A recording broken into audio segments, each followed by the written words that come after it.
All right, let's bring back in our think tank, Al Wunsch, Darnell, Crosland, Jennifer Brandt with us. Here's where I want to go with this tonight.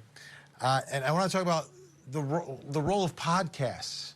And why is it, Darnell, and are you troubled by this as a criminal defense attorney, that there are many cold cases that seem to be getting new life because of podcasts, and sometimes they are leading to charges against defendants? All of a sudden, we've got a case that was cold, but now everyone is talking about it. Your thoughts about the podcast, not to get people who've been convicted out of prison, but people who've been walking around free put in prison? Well, for one, I'm a big supporter of podcasts, and I have my own CROSLANDLAWTV podcast, and I've been inviting judges, police officers, probation officers, people who I interact with every day. These are great platforms where you get to talk to people and really understand things that you otherwise wouldn't have understood. So as it relates to these cold cases, I think that when you look at the big media giants, they don't have time for that. So I think the podcasts are very important because it allows us to see, as the podcast says, in my own backyard or in your own backyard, it allows you to hear local stories, local pain, local suffering. And if it sparks an investigation, that's exactly where we should be at. Not to jump to conclusions that anybody's guilty, but at least get the police to start working, allow new life to be put into these cases that otherwise would have been overlooked. Jennifer Brandt, I think something that does happen is it puts a little pressure out there on investigators, number one. And number two, people start talking about it again. Your thoughts, Jennifer Brandt, about the impact that podcasts are having right now on cold cases?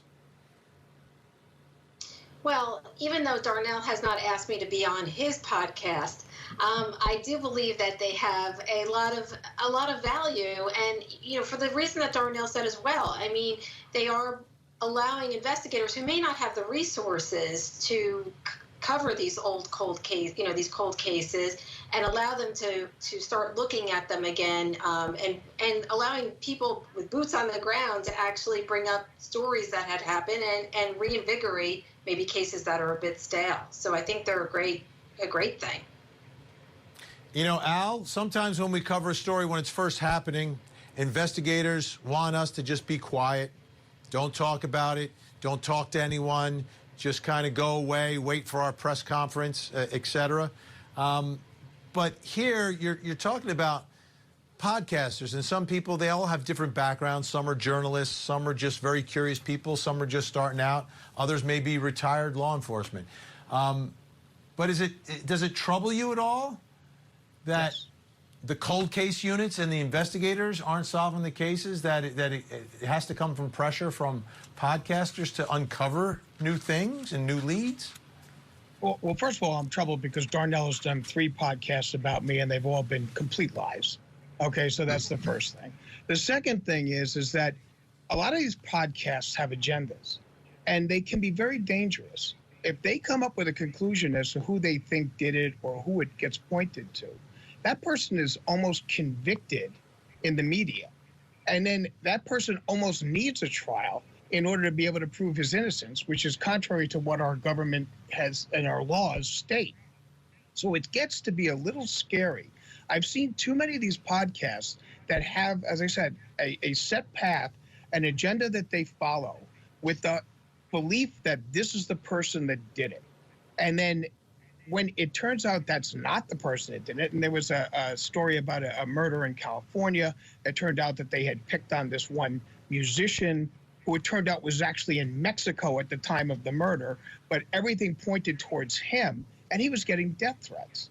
And he has no recourse because most of these podcasts are not, sufficiently funded that they're going to be able to sue or get anything damages from them.